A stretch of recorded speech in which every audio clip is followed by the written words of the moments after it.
London's burning, London's burning.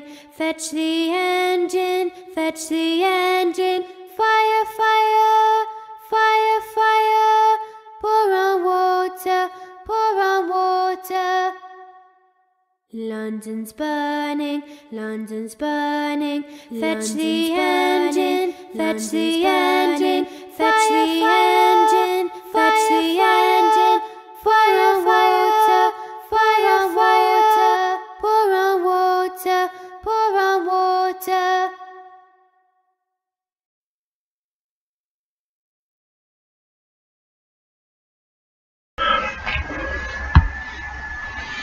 London's burning, London's burning.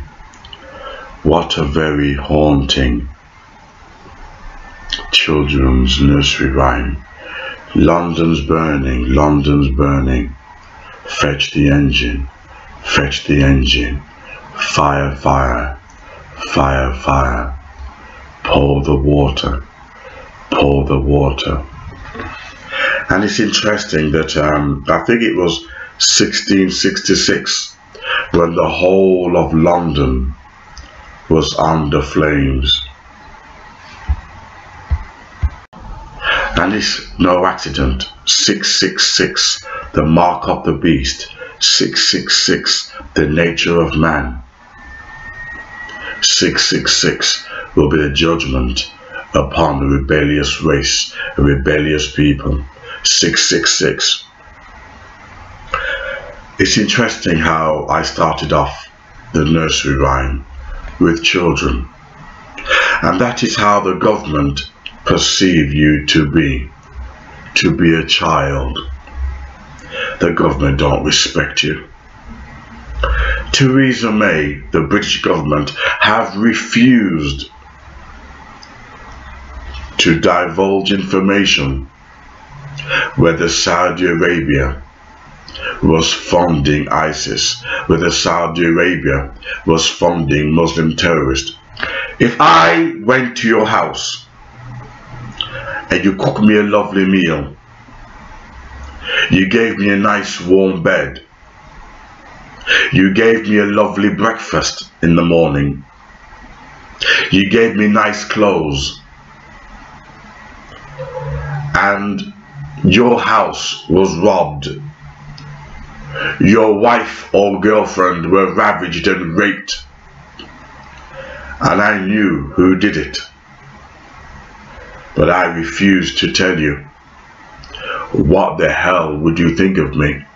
Would you want to be my friend? Hell no.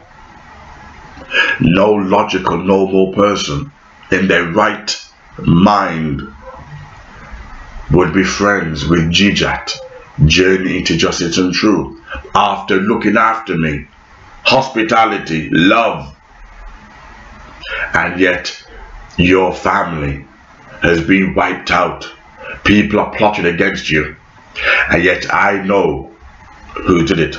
So I just woke up. I know who did it, and yet I says, shh, I'm not at liberty to tell you.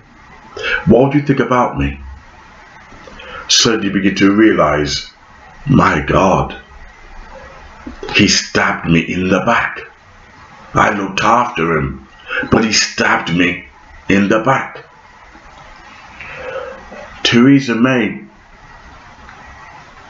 vehemently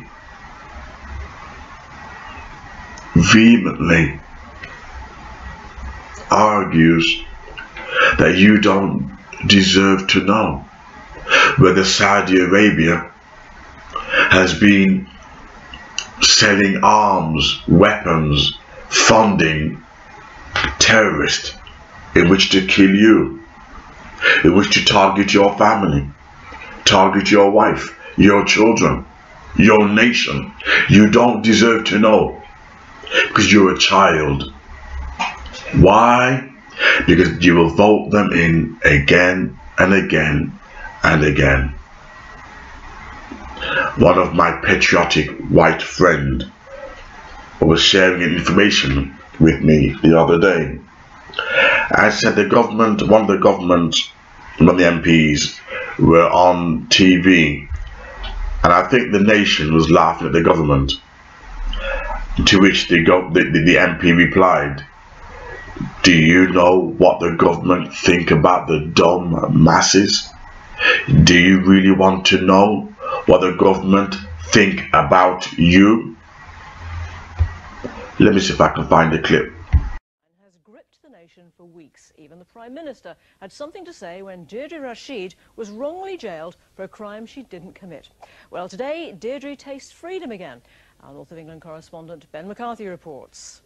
This is Coronation Street, where the character Deirdre Rashid will return after her release from jail. And today, while there's no filming going on, it's open to members of the public, so that fans of the programme can make their pilgrimage here. And it's on this famous set where the distinction between fiction and reality becomes blurred.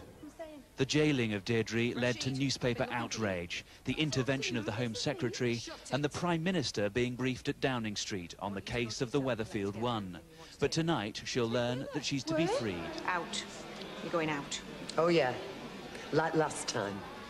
I'm going to miss you. One fan took the storyline so much to heart that she sent £5,000 to the campaign to have Deirdre released. Others say it's taken too seriously. It's good for what it is. It's a nice storyline, but taken a bit too far. Well, they do get confused, don't they, between what's real and what's, you know, fiction.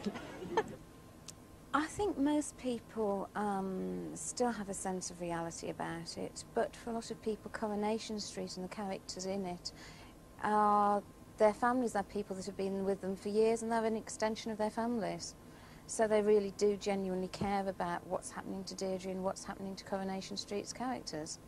Those who campaigned for Deirdre's release are now congratulating themselves. But there's no one more pleased than the programme's producer, who masterminded such a perfect publicity stunt and has seen the programme surge ahead in the battle for ratings. Ben McCarthy, ITN, Coronation Street. Can you imagine? People are dying all over the world. Imagine people are starving. Women are being raped. People are being beheaded. Christians are being persecuted. And yet the British people couldn't even decipher reality from fantasy. The government had to, and the Home Office and the newspapers had to get involved to free this fictitious character. This Peter Pan doesn't even exist, and the British went strange and crazy. Oh, free Deirdre, free Deirdre. And the Prime Minister, who is a warmonger, the Prime Minister who deals in reality, had to get involved to free this fictitious character. And you're telling me the government takes you seriously, take your vote seriously? No wonder they said to you, if we want to deal with terrorists, these people who can't even tell the difference between reality and fantasy, no wonder they treat the masses like children. No wonder they plot to kill you through Islam, through Muslims, and there's nothing you can do about it. The government have seen the evidence, the level of how thick people are. So Theresa May says, it's none of your business. If we want to do business with terrorists, if we want to hide information that Saudi Arabia was involved in terrorism, it's none of your business. I didn't say it. This is Theresa May saying it. Look it up. She said it's none of your business. If they put your life under danger, under threat, it's none of your business. Just give me the oil. Give me the oil. It's none of your business. I'm not surprised. If I saw people like that can't decipher reality from fantasy, I too could not take them seriously. It's impossible. I hope you find this video shocking